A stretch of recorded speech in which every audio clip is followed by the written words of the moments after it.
Dr. Pal is the helping hand to Margaya who takes him to Guru Raj, and then the investors start investing on Margaya. If you want anything, you take it. If you want more money, you take it. But all I expect is to be left alone. He tells his wife, you don't have to worry about anything. I'm going to give you the good saris, good education to my son. He knows the knowledge. Why he stops? He knows the pain of earning money.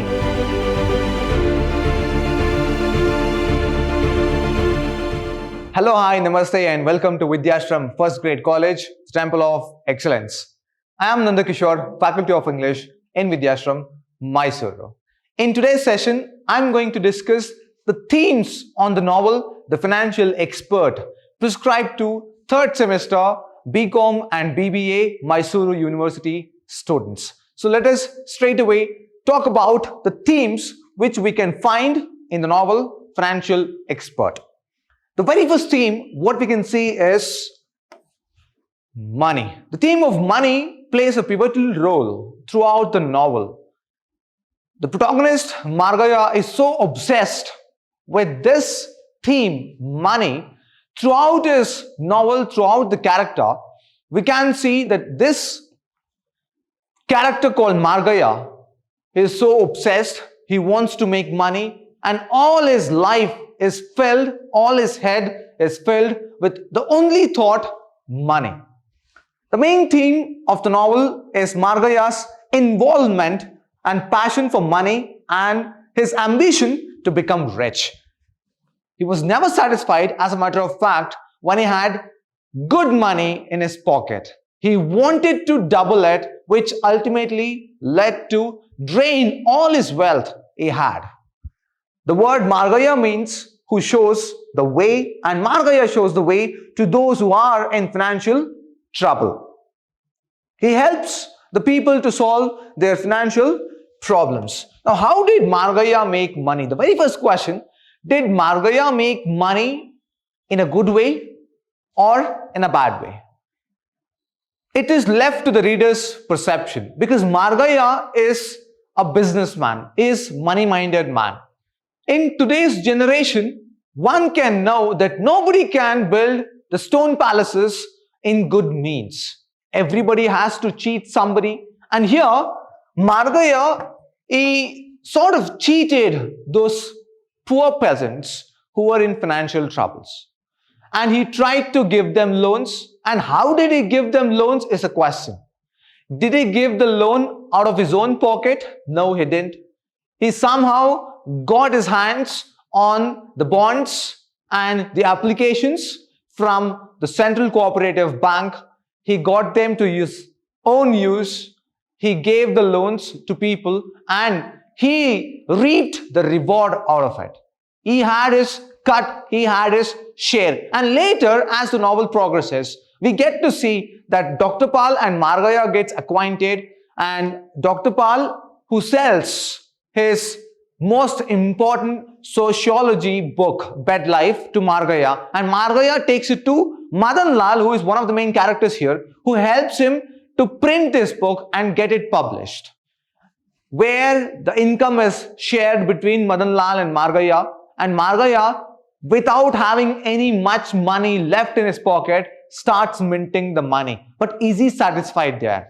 He goes on to end his policy, end his treaty with Madan Lal. He wants to put an end there. He takes a lump sum amount, he goes to bank, he opens an account and he starts investment, where Dr. Pal is the helping hand to Margaya, who takes him to Guru Raj, and then the investors start investing on Margaya, which doubles the money. Maybe even Margaya couldn't dream that he would become so rich in his life. And does it stop there? No, it doesn't. He goes on to mint so much of money that his house, every nook and corner, was filled with notes, bundles of notes. And it finally leads to such a stage that even Margaya's wife's Meenakshi's trunk, she keeps shifting it from her room to the room on the top floor, and then she's not even bothered about the jewelry she has. And Margaya has so much of money now. And he wanted to keep going. But as we tell, too much is too bad. It stops there. And if you want to see this theme on the other angle, even Dr. Pal is very cunning. He knew that it could mint money, but somehow, for some reasons, he gives up his own work to Margaya, and once he realizes that Margaya is making good money, he uses Balu, Margaya's son Balu, as his puppet. He fills his head with filth. He sends his son to demand more money, to demand the property from Margaya, which ultimately leads to problem at the end of the novel. The second theme is greed. Margaya is an embodiment of greed for wealth. All his thoughts and activities are governed by the sole motive of accumulating more and more money. This is very important. He was never ever satisfied throughout his life. The various ups and downs that come in his fast changing life are born of his lust for wealth. Now, what is this greed? We know that as Margaya begins his career as a broker, a sort of a financial expert who lends money on interest under the banyan tree in front of the Central Cooperative Land Mortgage Bank, he barely had 200 rupees in his pocket. Somehow, he manages to meet the priest and he goes on to worship goddess Lakshmi and he starts accumulating wealth. By what means? By getting this Bed Life, the book Bed Life, getting it printed, by getting 50% of income. And once he is not satisfied that the income, what he is getting, is not enough, he wants to aspire or dream, he wants more in his life because he is also in good terms as a father because he wants to give good education to his son and he wants to give good saris and good things to his wife. Maybe these could be the main motive or it could be the motive on other ends.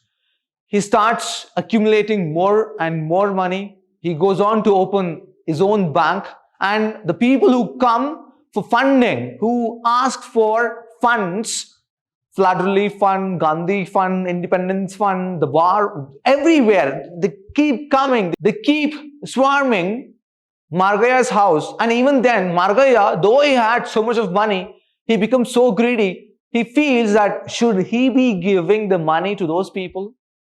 And he tells, this is a bank, not a temple. This is a bank, not a charity house. And the money is not given for free of cost. That is the first thing we get to know that he is greedy. And the second place, after Margaya gets to know that Balu is dead, he receives a message from Madras that Balu is dead. In order to go to Madras, he looks at his own brother who would accompany him and Margaya prefers that his brother would buy him a train ticket rather than he spending his own money. He is not worried about, he is not suffering about his son's death. He is not mourning about his son's death. He is worried about why should I spend money? Should I buy the train ticket? Rather, he prefers his own brother's income to be spent on both of them. And when he goes to railway station all by his own, rather than getting into any other compartments, he prefers buying the third class train ticket. And he goes on to an extent, while buying the ticket, he asks the ticket giver, the TT, to give him the ticket if there is fourth class coach. If it ever existed, I would not mind buying that ticket as well. So that's how greedy he gets. Because there's so much of money. Forget about giving fund to charity, giving funds to those people who are asking for. When he knows that his own son is dead, he becomes so stone-hearted. He only thinks about money, money, money and nothing else. And also, when his wife comes to Margaya and she questions what is wrong with him because he is up late. Late nights, he is looking into his account books. He has lost his weight. He is not having his meal. He is not having his food on time. He's not going to bed on time. He's just barely managing with a cup of coffee. And he's not worried about even his wife. He tells, please don't disturb me. If you want anything, you take it. If you want more money, you take it. But all I expect is to be left alone. He wants some privacy. Why does he want privacy? Only because he wants to concentrate on the account book. He would rather prefer to be left alone, not because he wants some peace of mind. Never. That's how greedy a person can get. Next one, betrayal. Dr. Pal is the man behind Rise and Fall of Margaya in the novel. His charming words initially convinces Margaya to buy Bed Life. This is the book titled, written by Dr. Pal. He considers himself to be the sociologist, which drives him to wealth and glory. This Bed Life, which initially it is good actually, and later it leads to wealth and glory. Later in the novel, one learns about a partial reconciliation with Balu, who has fallen under Dr. Pal's influence, subsequently leading to misunderstanding between Margaya and Pal. Dr. Pal blows the ears of investors, later leading to drain all of Margaya's wealth. And you should know this, in the novel, it is Dr. Pal, the whole and sole bearer of Margaya's rise and fall. And he is the one who betrays Margaya at the end. There are a lot of reasons. Initially, we get to see that Dr. Pal meets Margaya in the broken temple at the backdrop of Sarayu River. He helps Margaya by plucking the lotus flower to do puja for 40 days. Lakshmi puja for 40 days. And later on, it is Dr. Pal who takes Margaya to his house, gives the book, the manuscript on Bed Life, who helps Margaya to go and earn money while he was left with no money at all. And Dr. Pal becomes financially strong, economically strong, politically strong, and he then goes on to become one of the secretaries in the school where Balu studies. He becomes strong from every point of his life. But later, once Balu gets married, Margaya knows that Balu is not in good terms with him. He is living in a separate house, not because he was in good terms. He wanted his privacy. He wanted to make his own family, and Margaya helped him. But Margaya learns that Balu is a bit greedy now. He wants Margaya's property and realizes that it is not going to work so easily, because he knows that he is in touch. Balu is in touch with Dr. Pal and is influenced very badly, and Margaya is not ready to invest in the ideas of Dr. Pal and Balu. He knows that it is not a piece of cake, it is not a cakewalk to earn money. So he just rebukes, he scolds Balu, he slaps him, he puts Balu out of his office and walks away. At that night, when Margaya goes to Balu's house to enquire, he learns that Balu is not in good terms with his wife as well. Brunda tells everything about Balu, and Margaya and Balu, they fight actually. They will have intrication, and Dr. Pal is beaten black and blue. Margaya removes his sandals, he beats him, and at this point of time, Dr. Pal blows the ears of investors, where he loses all the property. He tries to betray. He wants to betray. It's because Dr. Pal was humiliated. He was hurt. And he's the one who betrays. And finally, leading to drain of all the wealth Margaya had accumulated. The next one is absolute power. Margaya is so much obsessed by the power and importance of money in human life that every little humiliation he faces reminds him of his own lack of money. This is very important. He wants absolute power. He believes only with money he can get absolute power. Not without absolute power, he can earn money, but only with money comes the power. That is the reason in the beginning of this novel, when Arul Das comes to inform Margaya that secretary wanted to meet Margaya, he goes on to scold Arul Das. He says that, if your secretary is the secretary, I am the proprietor. He wanted absolute power. He believes that I am powerful without having anything.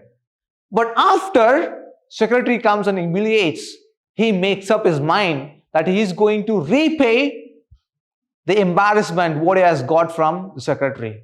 He is going to make himself so powerful. He tells his wife Meenakshi, I am weak, I am powerless, it's because I don't have money. And with money comes the great power, which literally he gains, which he attains later on. With this power, he becomes the secretary, and with that power, he tries to influence Balu's teachers. He even hires Mr. Murthy as the private tutor, where Mr. Murthy is just very weak, very afraid about Margaya's appearance, and he knows that he cannot beat Malu, he cannot manhandle Balu because he is Margaya's son and Margaya is the secretary of that school. And then, talking about absolute power, he says that, he goes on to blame, he goes on to give it back to all the peasants who will come with a lot of questions to him. He says that I am very powerful in mind. I have so many things stored. I know the calculation. He goes on to prove himself in the novel that he has power and he can attain absolute power, which he does in course of time. Next is obedience. Only two female characters, Meenakshi and Brinda, are docile and obedient throughout the novel. They are meek and playthings in the hands of their husbands. Their obedience, it plays a key role.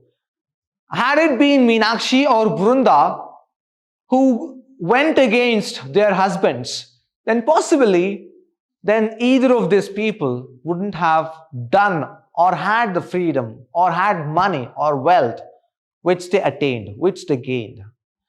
Meenakshi was not troublesome at all. In the very first place, Meenakshi is an ideal wife. She goes on to support Margaya when he felt low, when he was embarrassed by the secretary of the bank. He comes back home, he tells his wife what he had gone through that particular day. And Meenakshi is such a kind of a person, such a kind of a wife. She goes on to boost his morale. She convinces her husband saying that, yes, of course, you're not so weak. Don't worry, things will fall into place. On the other hand, if Brinda would have been very strict or would have been a kind of a lady who expected a lot from Balu, possibly he wouldn't have been in the wrong hands. Or maybe, on the other hand, it would have led to even divorce. Brinda just tried to digest everything in her belly. She just digested all the problems. She kept the secrets about Balu to herself without revealing it to her father-in-law Margaya and mother-in-law Meenakshi. She never revealed to anybody. She didn't even go back to her father, to Mempe Hills. She just bore so much of responsibility, so much of pain, and she never ever revealed it to anybody until and unless one fine day Margaya came down to her house and inquired. If you see Meenakshi's character, Meenakshi she was in good terms with everybody. She knows that her son Balu is not studying. She never reveals the secret to her husband. She knows that Balu is puffing cigarette. She never reveals it. She was just the puppet in the hands of Margaya and both Balu. Because Balu, he had already run away from the house. After he comes back, she knows, had she been troubling him consistently, possibly he might go back to some other places. He might run away again. What she does, she becomes an ideal mother, the perfect mother. She goes on to do things that Balu wanted. She never stops either Margaya or Balu. And so does Brunda. She is very docile, she is very down to earth. She never crosses her line with terms. In Margaya, even as a daughter-in-law, she is in good terms with her mother-in-law. So that's how the female characters are portrayed in this novel. Next is egocentric. These are the quotes you can see that Margaya tells to secretary, to Earl Doss. Yes, and he says, tell your secretary that if he is a secretary, I am really the proprietor of a bank, and that he can come here and meet me if he has any business. Very first place, he is very egoistic. He believes that I know, that he knows. He believed in himself a lot, that he could achieve anything. He could do something. Margaya's rude attitude with Earl Doss. Now, this is very important. Earl Doss is a government employee. He is a peon there. And Margaya is just an ordinary money lender. He has no financial security. But still, he tries controlling Earl Doss's attitude, Earl Doss's arrogance. With what means? With ego. He believes that he is more qualified, he is more educated, he knows everything. It's not the peon who knows anything or who knows something. That secretary will have to call me Mr. and stand up when I enter. He tells this, okay, and he tells his wife, you don't have to worry about anything. I'm going to give you the good saris, good education to my son. And he goes on to defend himself when Dr. Pal tries to ask questions about tourism, about few other things. He doesn't want to let his ego hurt him or let the ego be hurt by somebody else. He wants to show off to people that he is good, he knows everything. He never wants to reveal his weakness. Attitude towards other people. Next is consciousness. This is very important. Though already very rich, Margaya is still not satisfied with his position. His calculating brain plans a new scheme of starting a bank of his own and making the most of the inflated currency of wartime. He draws clients by paying them the exorbitant interest of 20%. How much? 20%. This consciousness, what does it mean? He realizes that the money he has is not sufficient. He wants to earn more. This is being positive. It is a success in his life. You can look at themes in both positive and negative ways. How do you look at this consciousness in a negative way? He was never conscious. He was not aware about his son, Balu. Though he was pampered kid, though he was conscious about his son only through the means of making money, he was not conscious that if Balu is in good terms, is he studying hard? Is he developing his good attitude?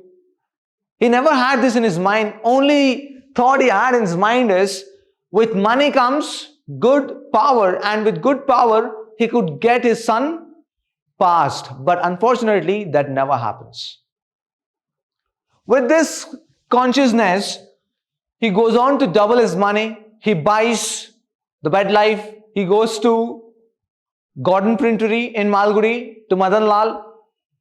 He somehow convinces, he goes on to an extent of accepting the responsibility, accepting the problems of going to jail if something goes wrong. And then he comes up with an idea, beautiful idea, to run a bank, starting a bank. Very conscious about, very realizing what he's doing. But unfortunately, he's a failed father when it comes to his son, Balu. Next is knowledge. This is the last theme. In the very beginning of the novel, Margaya prefers to pray to the goddess of Lakshmi over the goddess Saraswati. Knowledge, now, he wants money, not the knowledge. This determines the attitude of acquiring wealth before knowledge. On the other hand, but in course of time, Margaya obligates, he forces his son, compels his son, Balu, to enhance his knowledge. Enhance Balu's knowledge by worshipping Saraswati. In the very first place, he worships Lakshmi and he thinks that money can buy anything. Money is everything in one's life. But when it comes to his son, Balu, he compels his son to worship Saraswati, not goddess Lakshmi. Margaya even stops Balu's possession over Margaya's property. He doesn't want to share his property. He knows the knowledge. Why he stops? He knows the pain of earning money.